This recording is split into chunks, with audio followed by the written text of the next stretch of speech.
Welcome back, everybody, to the War Room. We are back. Up? Political SITREP. We are back. What's up, everybody? We're waiting for you to get into the chat here. Can't wait to see y'all. We got the smartest chat in the game. I can't wait. And that's even saying my current guest, the other friendly face that we have on here. We got Brandon Gretchen from the I Came with Fire podcast. You can check him out over on Rumble, on Instagram. We collaborate all the time. He's a good friend of mine. Brandon, what's up? What's up, man? Hey, do you guys keep Ben on the podcast to just up the attractive ratio? Because that first just flash of his face on the screen, it did something for me. And I was ready beforehand. Now I'm more ready to do this. Let me tell you, man, somebody said in the comments the other way, what's up, Mason? How you doing, buddy? Oscar, what up? Better than cable TV, my man. I appreciate that. Somebody said the other day that I look like a younger version of Ben. Like if I try really hard, I'll eventually get to be like Ben. And I just cannot wait. Oh man, I hope that happens for you. You get the Clooney effect going on, because right now the attractiveness is kind of like, like me, right? We're like right here, but Ben is just like off screen, I'll tell you that, who he really brings to the show is every single middle-aged woman in the world loves Ben. Like I'm telling you, like these attractive, thrice divorced sort of ladies that come in here and they just absolutely spam the chat for Ben. So stop, Ben. My wife watches this show. Brandon, a whole lot of my folks haven't seen you before. They may not have catch your podcast, man. Tell us who you are, what you do, what you care about. Absolutely, dude. So I'm Brandon. I'm the host and founder of I Came with Fire podcast. My co-host is Chris, who's an active duty special forces medic. And then we've got our producer, TJ, who used to be a bounty hunter in Texas. So imagine that. But I used to be in the Air Force. In the Air Force for almost 15 years. I did security forces, which is the Air Force's stupid way of saying military police.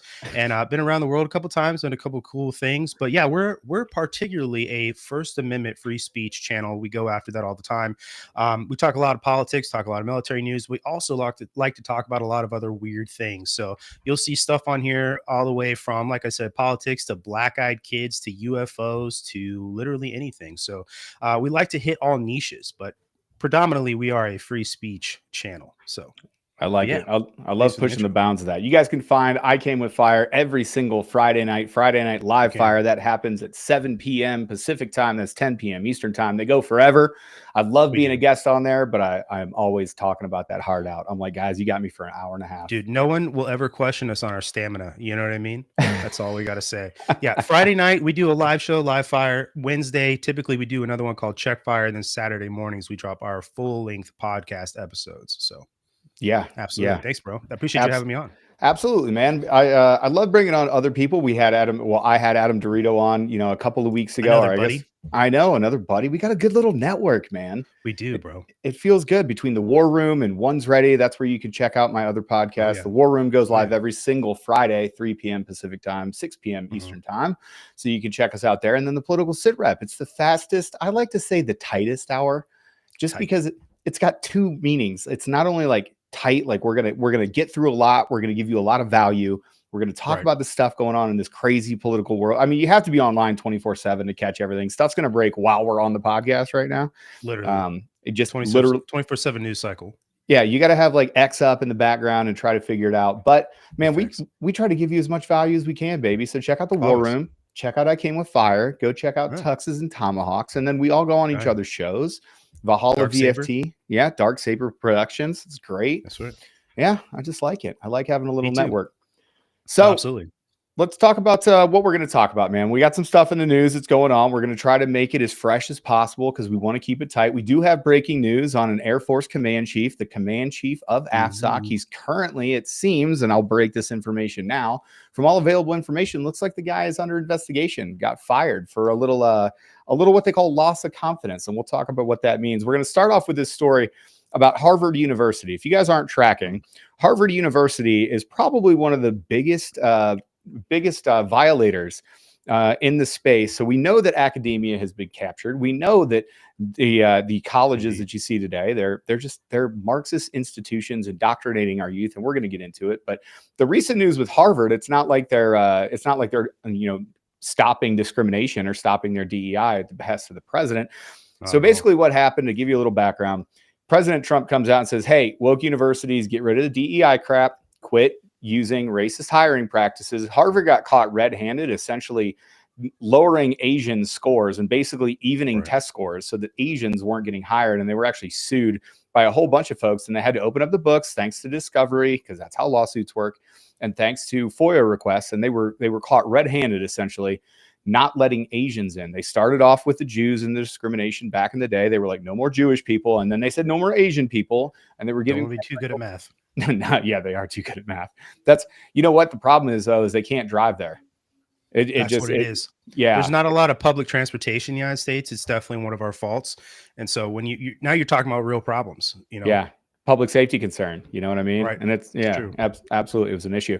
So basically what happened is President Trump, he's put it out. You saw him do it with Maine. You saw him do it with a bunch of these other places. And the people that are resisting President Trump is saying, fine, you're a publicly funded institution, so you're no longer going to get federal money. Well, this led Harvard University to say, and I quote in a tweet on April 14th, no government, regardless of which party is in power, should dictate what private universities can teach, whom they can and admit and hire, and which areas of study and inquiry they can pursue. That was from President Alan Garber. Now, I seem to remember a civil rights law in the late 60s that outlawed this sort of thing in legal status, that you could not discriminate upon the color of skin. Now, it seems like Harvard University, Brandon, is going directly against this. And we'll talk about the Barack Obama response here in a second.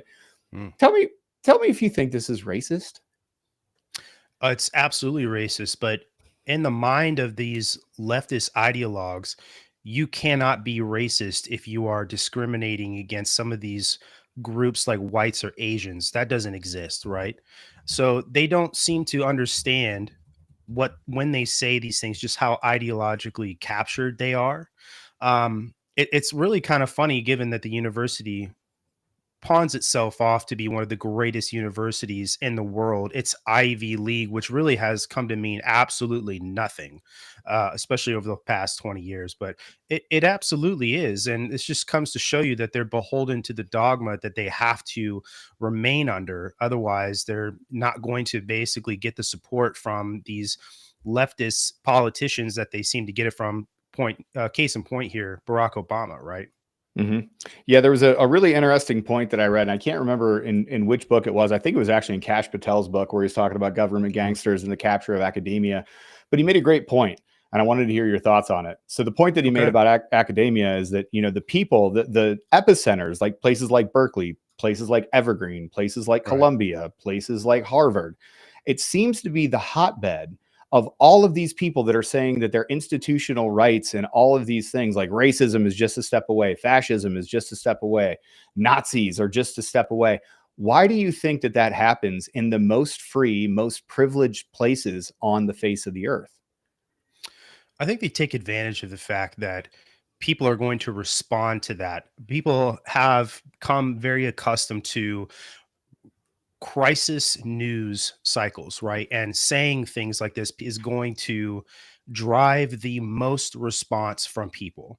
And they also prey on the fact that a lot of Americans just don't understand our civic system. They don't understand how certain laws work. And Americans are very, very bad at looking things deeper than 5 minutes ago.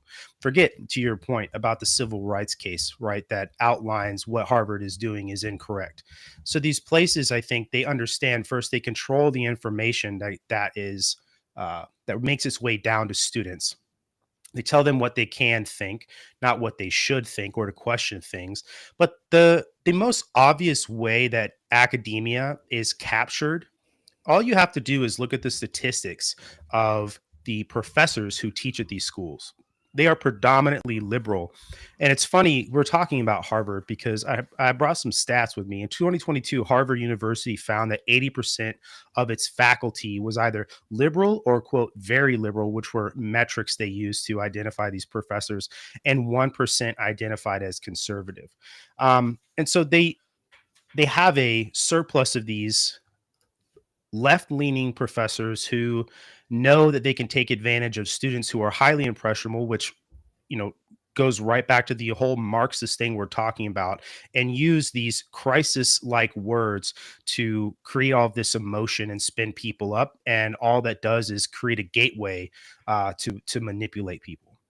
Yeah, yeah, I totally agree. And the deporter in chief, the guy that's killed, I mean, he killed, Al-Awlaki, Mm, biggest drone campaign on the history of the planet, ran shadow wars in Yemen. Yemen wasn't a thing; it was the poorest country in the Middle East until Barack Obama got in there, and now it's the poorest country that's the most decimated by illegal mm, presidential action. He even went as far as killing an American citizen and his son that had no connection at all to a terrorist correct. organization.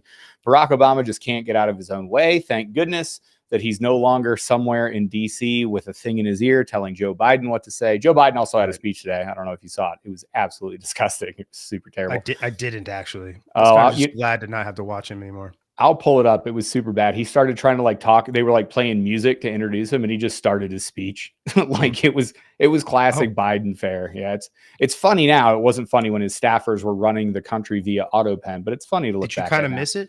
Did you kind of miss it? I did, Brandon, I didn't. I Yeah. didn't miss that at all. You Oh, know what no I like? surprise. I like strength on the American stage. I like peace through strength. I like us trying to utilize the levers of economic power in order to bring America into a new age of prosperity. I like the possibility that Mm, we're going to cause so much revenue versus via tariffs that Americans under no income tax. $150,000 are going to have no income tax. What I'm a novel ideas? I'm a fan of those things. You know what I mean? We should Me try it too. out, considering we've never tried it out before, and it's been more than 100 years since we've had income tax and the Fed. Barack Obama decided to weigh in on this one.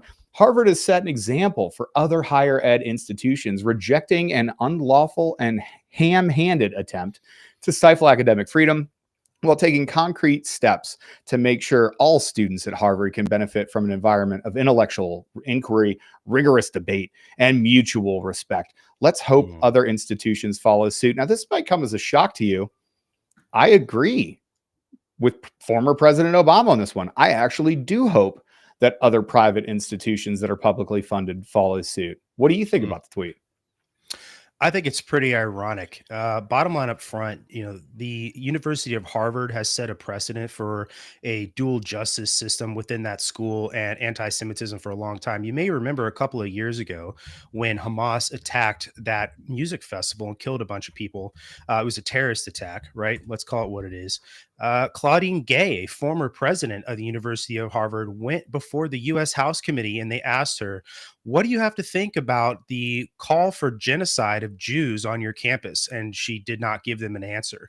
Uh, She said so, she needed more context, and correct. they Yep, kept hitting her on it. They were like, what more context do you need? They're calling for the extermination of an entire race of people. That's what from the river to the sea means.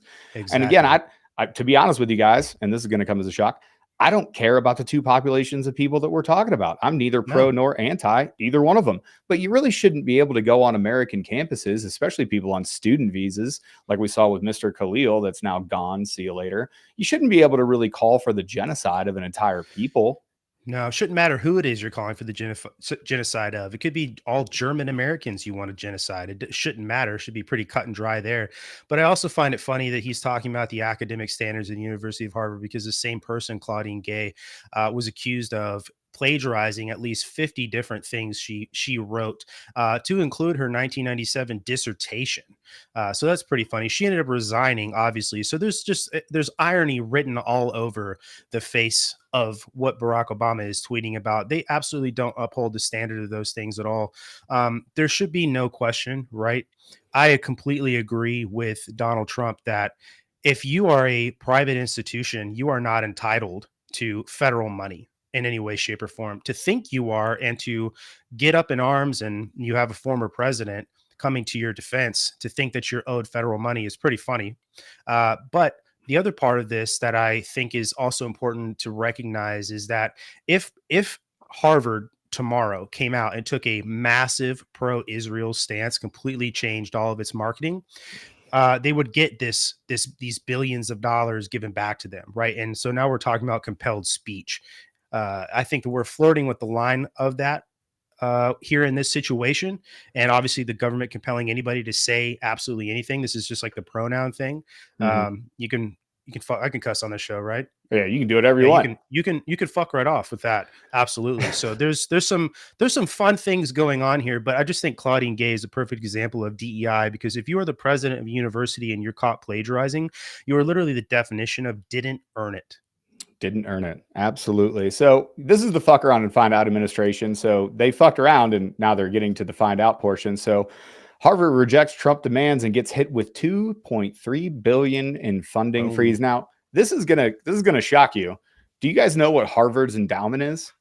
It's $54 billion. This is like 4% of their budget that they're stopping. But Trump is using the levers of power that he has as the president of the United States of America. And he said, fine, if you don't want to adhere to this DEI stuff, if you don't want to stop engaging in racist hiring practices, if you don't want to stop basically making America terrible through your racist hiring practices and your long history of discrimination against students, fine, you don't get any more federal money. So on April 14th, Reuters reported Harvard on Monday rejected numerous demands from the Trump admin that said it would cede control of the school to a conservative government that portrays university as dangerously leftist. Within hours of Harvard taking a stand, the administration of President Donald Trump announced that it was freezing $2.3 billion in federal funding to the school. And that's the main reason that I agree with Barack Obama. I hope more universities out themselves as exactly who they are. And it's more of a cultural question at this point, right? So what these universities are producing ends up to be the most Marxist, ideologically motivated folks on the face of the planet, right? Everywhere on campus, you have pro-Palestine rallies, and you have constantly people railing against it. And extreme examples, people in Evergreen University, very famously with Brett Weinstein, like literally took over campus buildings. That's what Khalil was deported for. He was here on a student visa, and then he was here on a green card. And he started leading these organizations that took over federally funded buildings and had demands. That's called, let me think of the definition, domestic terrorism. And people are super up in arms about this. I want to ask you a cultural question here, because, culture is downstream of politics, or politics is downstream of culture, depending on who you're listening to. We've produced an entire generation. And it started with Barack Obama in 2012, the rise of safetyism, the rise of safe spaces on campus, the rise of words equal violence. That all started with the most divisive president in the history of America, Mr. Barack Hussein Obama himself. What do you think the impact has been on the culture of America now that these college kids are out in the working world? I think it's incredibly dangerous, to be honest with you. One of the points I was making earlier about the amount of liberal ideology that exists in college campuses, it's not even traditionally liberal anymore. A traditional liberal idea would be the idea of free speech, which the modern American left doesn't believe in at all.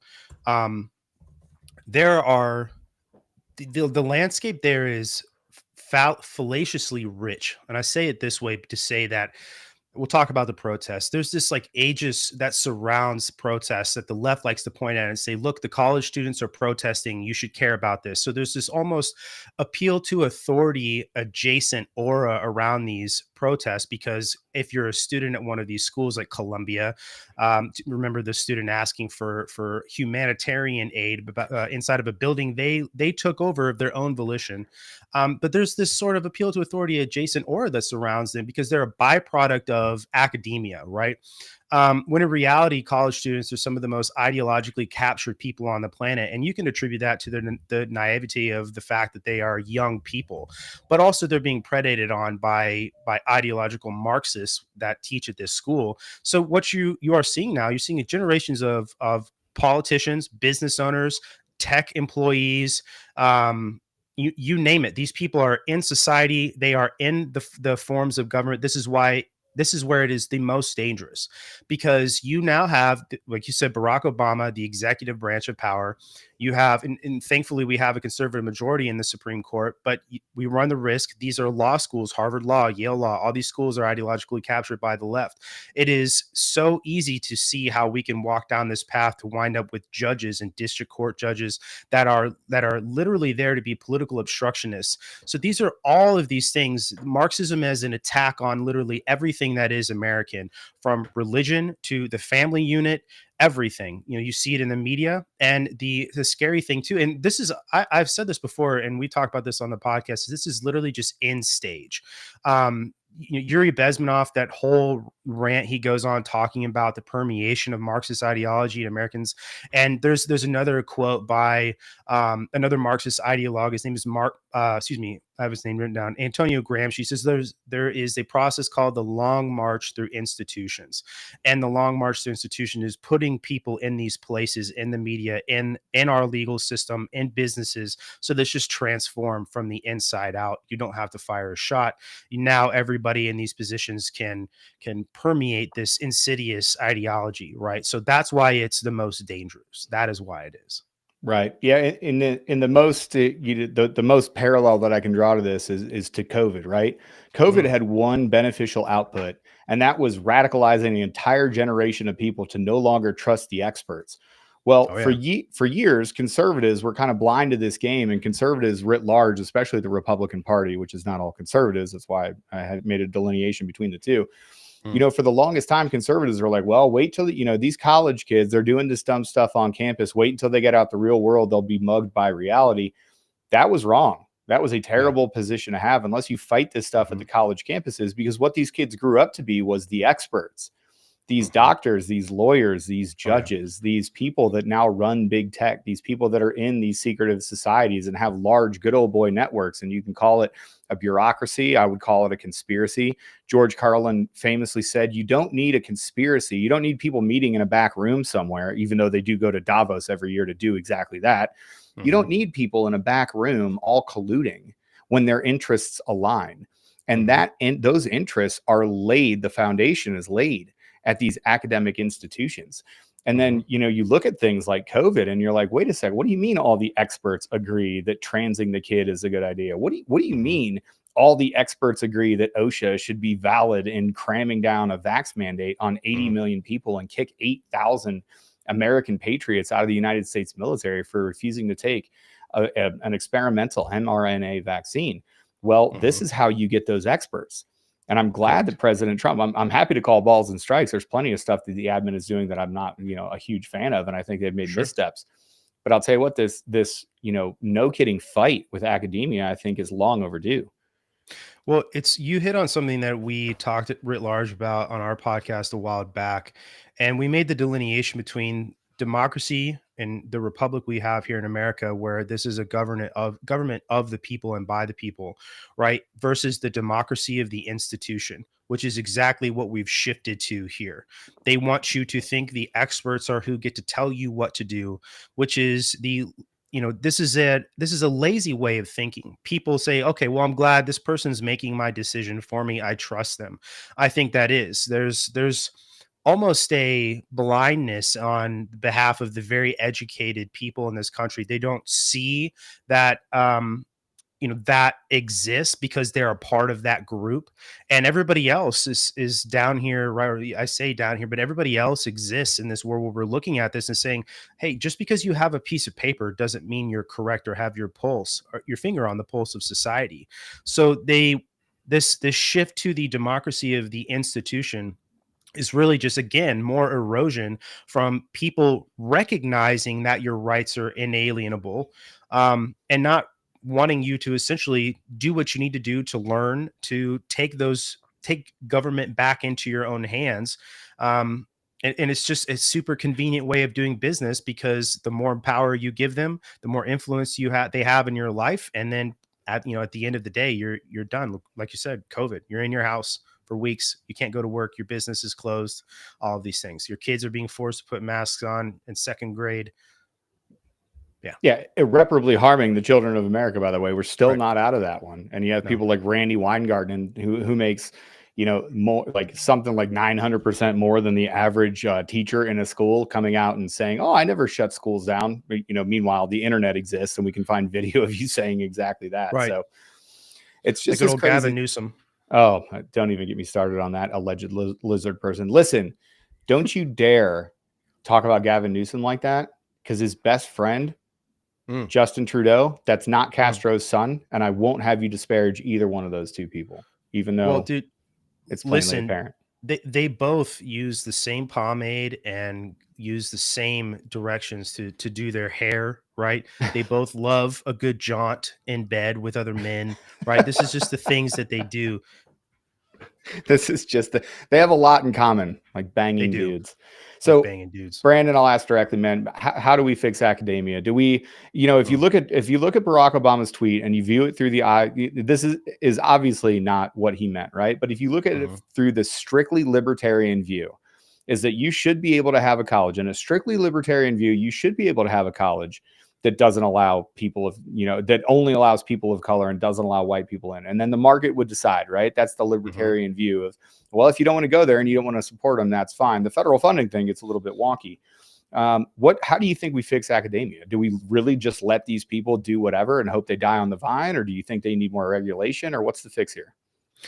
So, man, like, this is a private institution. So at the end of the day, the private institution can do what they want. And this is just like a private business. If they go down the path of a bad business practice, they will be no more, right? If you don't want Harvard to continue doing what it's doing, don't send your sons and daughters to Harvard. Like, that is a decision that the American citizen can make. But the other part of this is as well, man, that universities, I think, because of the sensitive nature of what they do in educating the youth, there should be the same way that I've seen and have seen symphonies in the past conduct their interviews for musicians.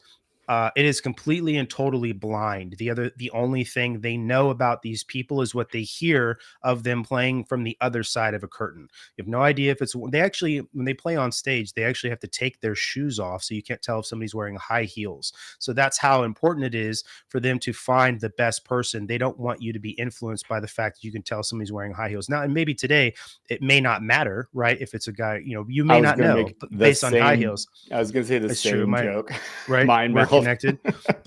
But hiring practices, right? I think that is the best way to do that. And I mean, you would have to encourage these sorts of things, because government getting involved in private practice is not something that I'm here for. But I think that's one of the best ways to consider doing this is, when you're hiring professors, it should be completely and totally blind to anybody's political ideology, right? If you're teaching, just like professors of religion are supposed to hide what sort of religion they are. Now, if you're teaching Catholicism because you're teaching at a divination school, that's different. But if you are purely teaching about religion, you are not supposed to include what your personal faith is in any way, shape, or form. Just as if you are a political science teacher, you should just be teaching the basics.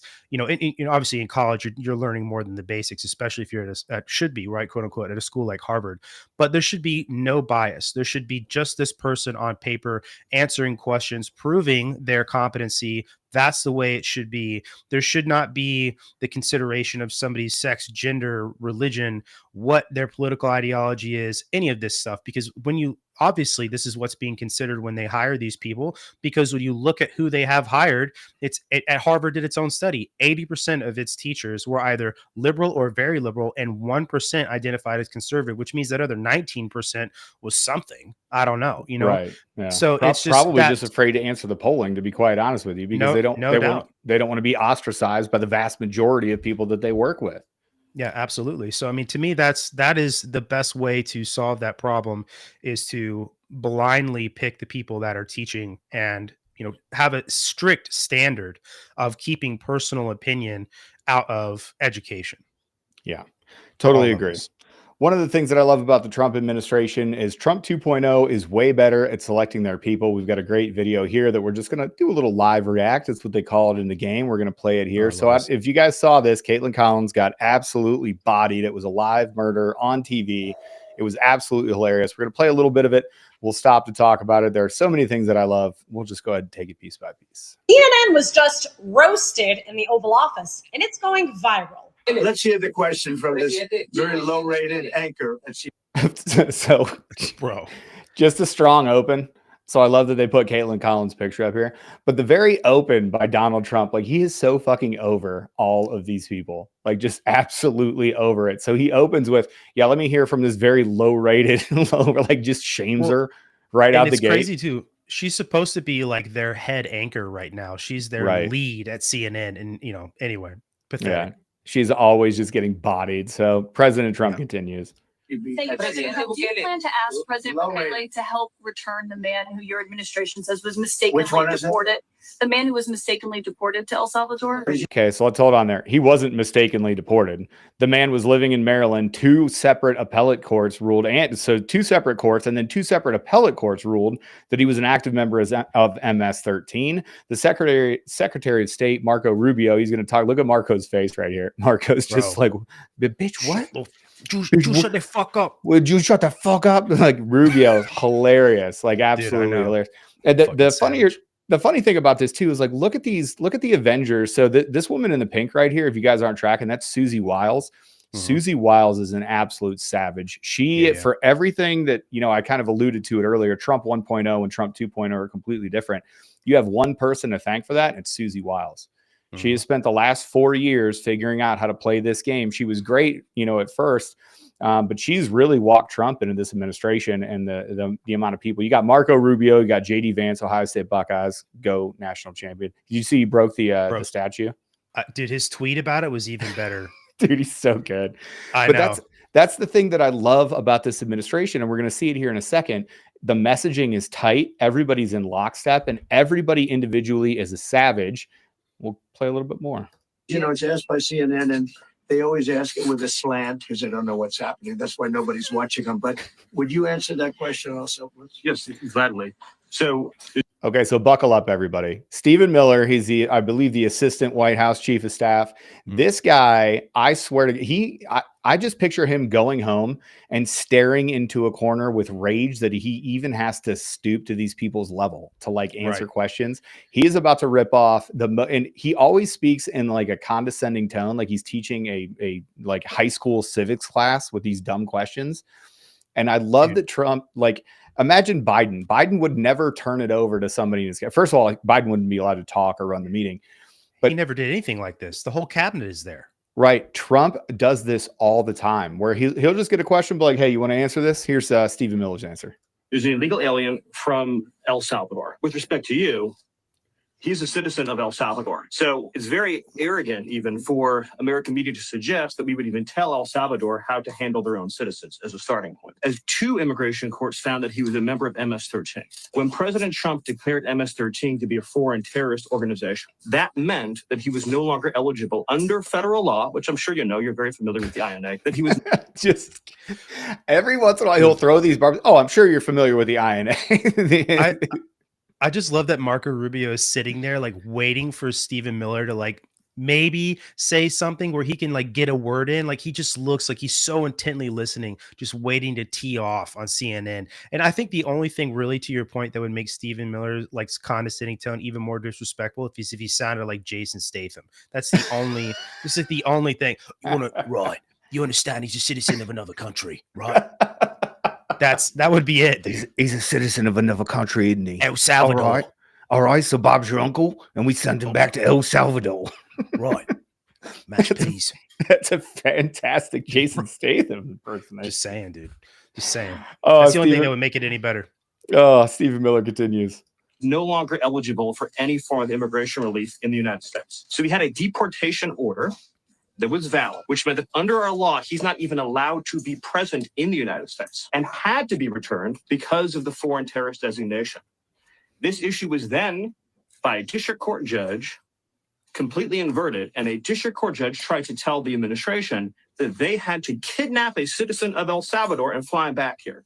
That issue was raised to the Supreme Court, and the Supreme Court said the district court order was unlawful, and its main components were reversed 9-0 unanimously. Which is a big deal, as we've seen. Like, I'm not a fan of Amy Coney Barrett. Like, I thought she was going to be so good when she came in, and every output that she's had has been terrible up until this point. But to get the Supreme Court to rule 9-0 that they had no grounds, this district judge that tried to stop it and then effectively kidnap an El Salvadorian and send him back to America and release him to the interior that's a violent gang member. Right. If you told me this like 4 weeks ago, or I guess it'd have to be 8 weeks ago before the immigration stuff started kicking off in earnest, I'd be like, no way. There's nobody that's going to root for that or cheer for it. But here we are. Yeah. Stating clearly that neither Secretary of State nor the president could be compelled by anybody to forcibly retrieve a citizen of El Salvador from El Salvador who again is a member of MS-13, which is, I'm sure you understand, rapes little girls, murders women, murders children, is engaged in the most barbaric activities in the world. And I can promise you, if he was your neighbor, you would move right away. As Pam said, the ruling solely stated that if this individual at El Salvador's sole discretion was sent back to our country, that we could deport him a second time. Well, No version of this legally ends up with him ever living here because he is a citizen of El Salvador. That is the president of El Salvador. Your questions about it per the court can only be directed to him. Okay, so now Bro. you would think that Caitlin Collins could read the room here, right? She just absolutely got dog walked by Stephen Miller. Everything that she said was a farce. This is the pièce de résistance, the cherry on top of the ice cream sundae, which I really do like to eat at night. I'm a big ice cream guy. It's my one treat that I like to eat. Love it. You're my treat. So she thinks that she's going to get Bukele to somehow like capitulate to her questioning. And Bukele absolutely flames her. If you thought the Stephen Miller response was bad, just wait for Bukele to weigh in here. President Bukele weigh in on this? Do you plan to return him? How can I return him to the United States? Like I smuggle him into the United States? Or what do I do? Of course, I'm not going to do it. The question is preposterous. How can I smuggle a terrorist into the United States? I don't have the power to return him to the United States. You can release him inside El Salvador. Yeah, but I'm not releasing. I mean, we're not very fond of releasing terrorists into our country. We just turned the murder capital of the world to the safest country in the Western Hemisphere. Fact check true. El Salvador was the murder capital of the world. He's in his second term. Bukele is as president of El Salvador. Absolutely has turned that country around economically. It is no longer a violent country. He's putting these people in supermax prisons and doing a work release program where they're making the country better.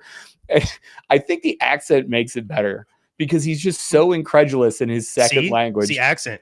It's the accent. It really is. He just continues a little bit here. You want us to go back into the releasing criminals so we can go back to being the murder capital of the world? And that's not going to happen. Well, they'd love to have a criminal, released into they're sick. These are sick people. And people. I just absolutely love it. CNN, of course, they tried to. Dana Bash got on TV because Donald Trump goes on to say, like, CNN just hates America and they just want you to do it. Dana Bash, who did you know Dana Bash's husband was a CIA operative? He was one of the guys that signed the 51 person letter about the Hunter Biden thing. That's odd. Fake. He's not even the only, that's not even the only CIA connection on CNN. You know who the other big one is? Anderson Cooper. Oh yes, I have heard this. Oh yeah, Anderson Cooper, 100%. He's got a lot of weird connections. He is, dude, a lot of weird connections too. And considering he's one of like the largest voices for all of this stuff, you have to wonder. Right. I wonder where he learned to do that. I wonder why he hates America so much. So, man, we're gonna button this one up.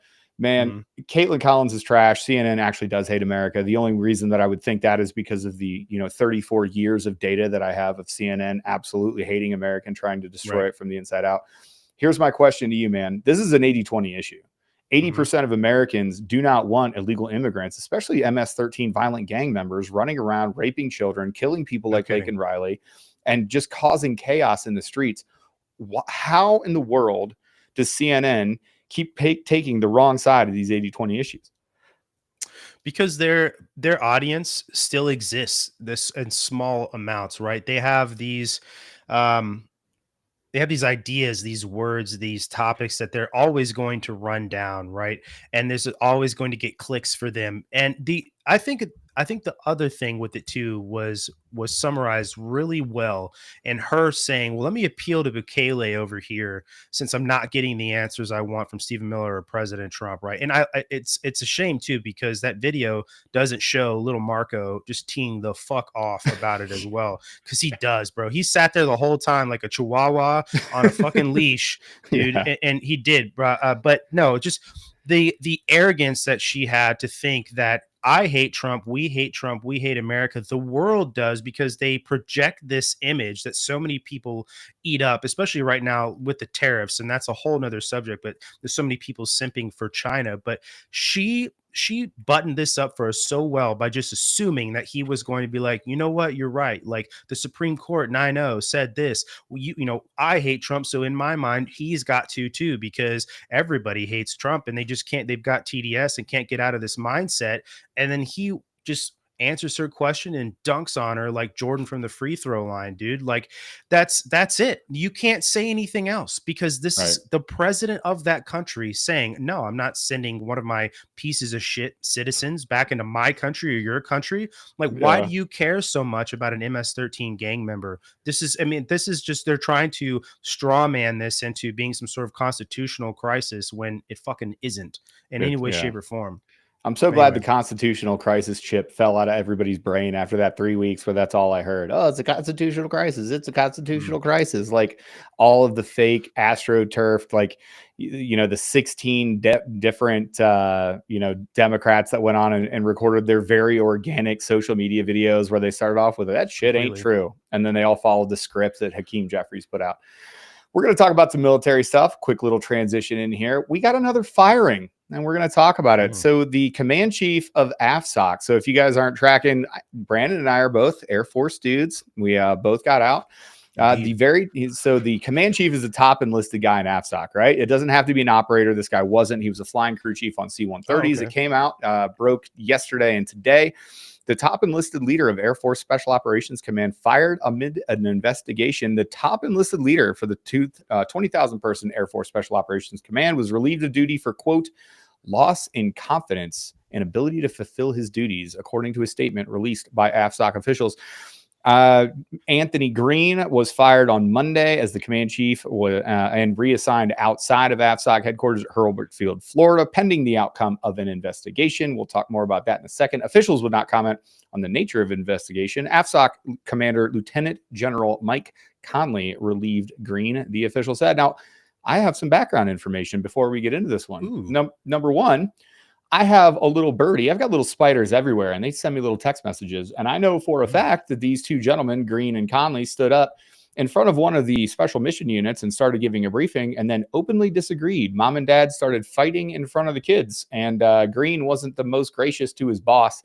That's probably mistake number one. You don't undermine your boss in front of the people that he supervises.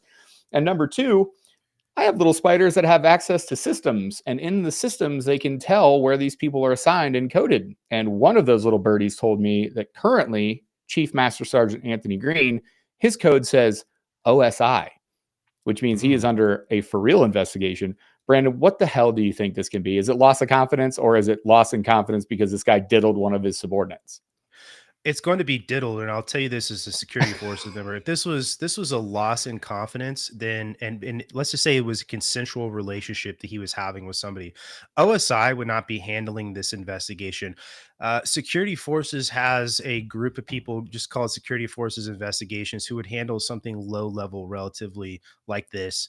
The fact that he is being investigated by OSI to me means that there's something serious going on here, probably non-consensual sexual contact would be what I think is going on. And this is just Brandon's opinion, right? Before I say something to get me in trouble. But that's what I think, given the fact that he's coded by the Office of Special Investigations. They kick investigations off to security forces investigations all the time. And so they take really the serious ones. That's what I think. Yeah. You know what? And again, the only reason I think about this, or I think it is probably this, is because I don't know, every single person in the world that has ever been relieved for loss of confidence as a senior leader. Loss of confidence means I had sex with the exec. That's what that means. I had sex with the commander secretary. That's every single thing since the beginning of time, except for the two fat chicks that have recently gotten fired for not putting pictures up as they're supposed to. I just want to say this too, man. Like, good order and discipline is really the only reason why an investigation like this would happen for sexual contact. Okay, and obviously, if you're the exec having sex with the chief, obviously you're affecting good order and discipline because now you're talking about chain of command. But it's one of the hardest things in the UCMJ to prove is that two people are having sex because of the way it's written. I know this sounds really weird, but you legitimately, like, I mean, I've seen investigations before where people are on a camera in somebody's house having sex on the couch, and they didn't quite meet the threshold for proving somebody was actually having sex to prosecute, right? So it's one of the most difficult things in the UCMJ. So, I mean, to me, the fact that it's OSI, if this was just consensual sex, to me, they would just PCS the guy.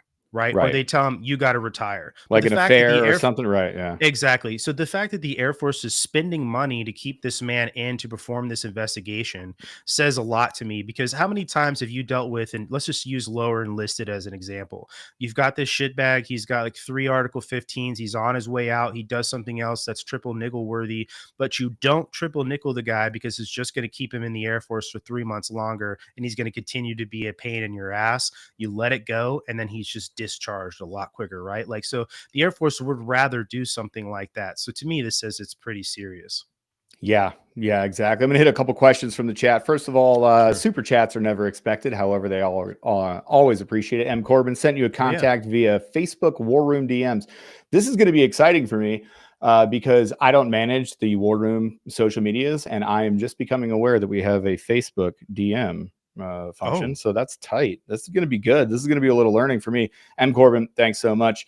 Aaron Love, have you ever worked with any Dagger security forces people? Yes, as a matter of fact, I do. Shout out to my boy Chase. Go follow the Warrior Monk podcast. That's actually a really good place to look at it. You can go follow the AFSOC Dagger page. We've shared them a bunch of times on ones already. We've had almost 10 episodes. Oh yeah, we've got like 3 or 4 episodes. If you guys want to learn Sammy Tanny Black Belt 2003, I hope you have a black belt in karate. Like, I hope it's not, I hope it's not something cool like BJJ. I hope it's like judo and you took it like with a bunch of 10-year-olds, because that's just funnier to me. That's actually one of my favorite funny internet memes is like, you know, somebody works at Home Depot and they're looking around. They're like, who broke all these boards? And then it's like me tightening my yellow belt. I don't know. Somebody pretty strong, I bet. Hilarious. You doing that? That's just fun. I do that. I quit. I'm not going to I'm not going to go to jiu-jitsu anymore. I'm just going to start taking karate with a bunch of 10-year-olds right down the street. I'm going to identify as a 10-year-old, beat the shit out of them. Guaranteed black belt in 1 year. It's going to be great. It's going to be great. Yeah, there was one question too. Thanks. Shout out to my boy George up in the comment section from the Present Fathers podcast. What's up, buddy? Yes, OSI is the equivalent of NCIS or Army CID. It is an investigative body that works for the Air Force that it investigates crimes. There's a bunch of different ones, but Brandon actually knows way better than me. That was closer to his lane than it is mine. So there you go. Speaking of some shitty stuff going on in the military and some other people, I got this right before I got on, and I had a friend reach out from Dank Means from Dragon Teens. We got some more people that refused to put up some photos. So U.S. Army Reserves, 418th QM Battalion in Arizona. How could the reserves be ready and able fighting formation if our battalion commanders can't respect our commander-in-chief? That's a very good question, Dank Means for Dragon Teens. This is from people on the ground. Again, little birdies everywhere, and they hit us up with information like this. The DEI stuff is in the hallway at the unit bulletin board for the medical unit. That should have been removed. DEI professionals, that shouldn't even exist. DEI should not exist inside of federal agencies, thanks to SecDef, Pete Hegseth. Y'all got some stuff, you got to figure it out. I'm sick of talking about the DEI stuff. It's just absolutely ridiculous. Man, people that are captured by this ideology, and that's kind of like the through line of this entire episode, right? We started off talking about academia.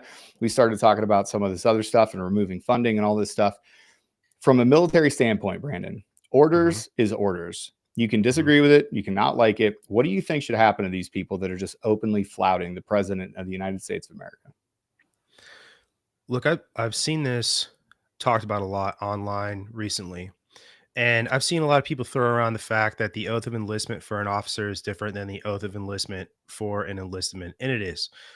But I'll say this, I don't think that applies here, okay? I think that if you can't even be bothered to just acknowledge the fact that the president is who the president is and put a photo up, okay?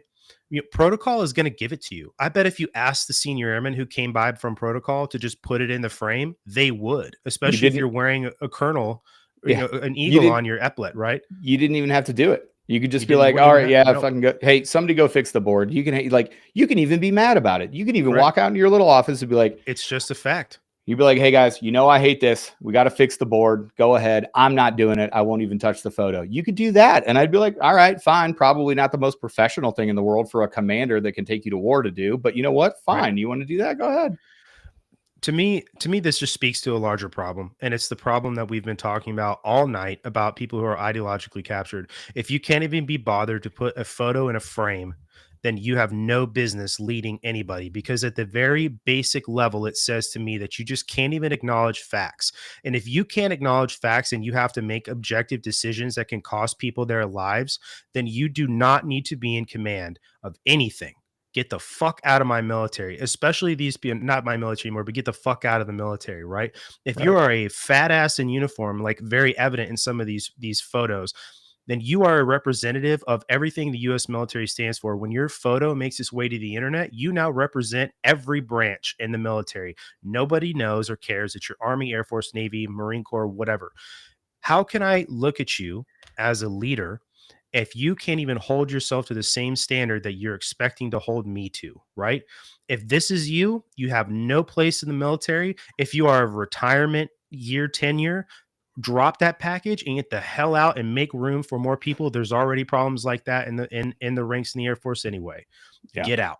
You do not belong here. That's my take. Yeah. Well, and you know, I'm old enough to remember a time, and it's because I'm older than 4 years old and I was still in the military, but there were very strongly worded letters from all of these same commanders that said you weren't allowed to go on your social media and talk shit about the Biden administration. You had to keep politics out of it. And they always housed these strongly worded letters in decorum and standards and norms, and how fast the worm has turned.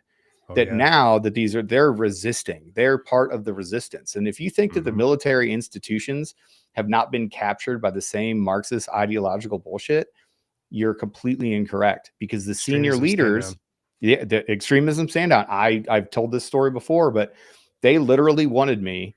So when the extremism stand down happened, we were in a deployed location somewhere on the continent of Africa, and they wanted me to go into my guys' rooms in the middle of a deployment and look for what they dubbed extremism. Of course, me being the contrarian that I am, I was like, okay, well, define it for me. Like, what am I supposed to be looking for? Like, I can recognize a swastika.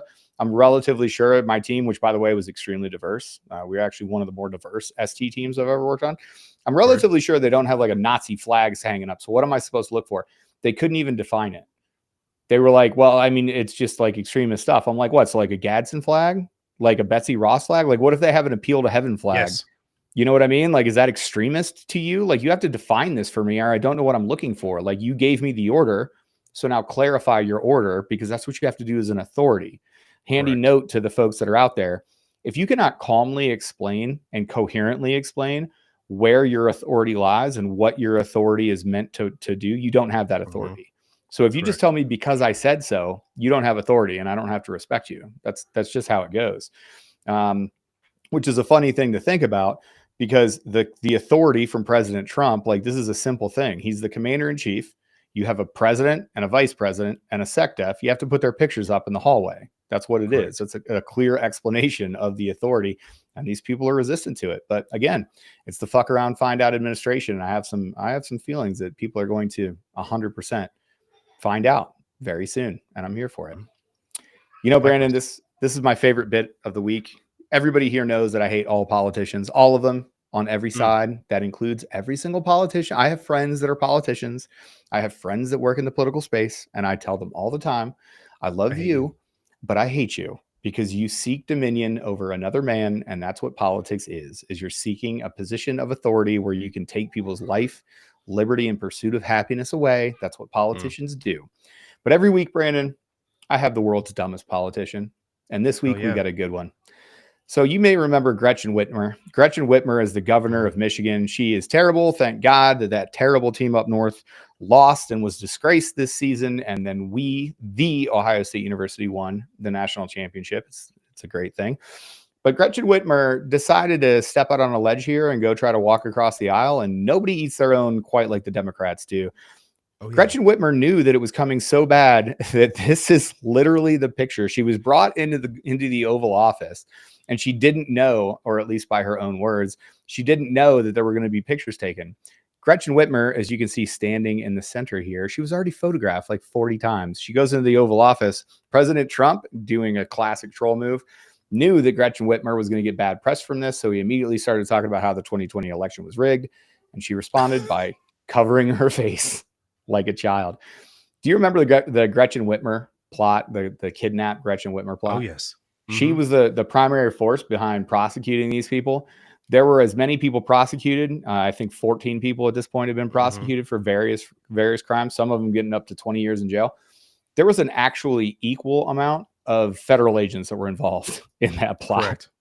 The fact that like Gretchen Whitmer shows her face anywhere, I actually think this is an overall good because I didn't have to look at Gretchen Whitmer's face. That's true. Stretching Gretchen. Yeah. There's that whole situation just gives me serious Randy Weber, Ruby Ridge vibes with the involvement and with federal agents. But look, man, how bad has politics become in this country to where it's embarrassing for you to reach across the other side of the aisle and just represent your constituents? Yeah. That's how embarrassing for her, right? And how could you, if you're a Michigan, I just want to make for everybody in the chat, anybody who watches this, if you're a fan of the Michigan Wolverines, I do not recognize you as the 2023 national championship at all. In any way, shape, or form, you guys should have been completely removed from the playoff. But anyway, I digress. Motherfucker. Cheating ass. Yep. Anyway, how could you continue to vote for somebody who's embarrassed to represent you in literally the office the president does his business? Like that is so stupid. I have no other words for it other than to call you stupid. And for that, Gretchen Whitmer is the dumbest politician of the week. And that, ladies and gentlemen, they, thems of all ages, is the tightest hour you will ever see for the political SITREP, because that's the point, man. We get in here, we give you exactly the news that you need with no spin from people that have been there before. Brandon from I Came With Fire, hit everybody with your socials, tell them where to find you, tell them when the show comes on, and tell them what you care about. Hell yeah, man. Find us on Rumble first. That's where we like to hang out. Rumble is free speech. It's never, ever smack me for anything at all, like some of these other platforms. But if you want to watch us on YouTube because that's your thing, or you want to watch us on Spotify or listen to us over on Apple Podcasts, you go right ahead. You can find us on Instagram. It's where we do all of our social media dabbling. Hit me up in the DMs. Hit me up in a comment. I'll see you eventually. Go over there and follow us. Finally not nuked over there by Mark Zuckerberg. You can also go find us on Facebook, although I prefer not to hang out over on Facebook because it's pretty much dead now. But we do, like we said at the beginning of the show, the check fire, 7 p.m. Pacific Standard Time, because I do live outside the United States in California.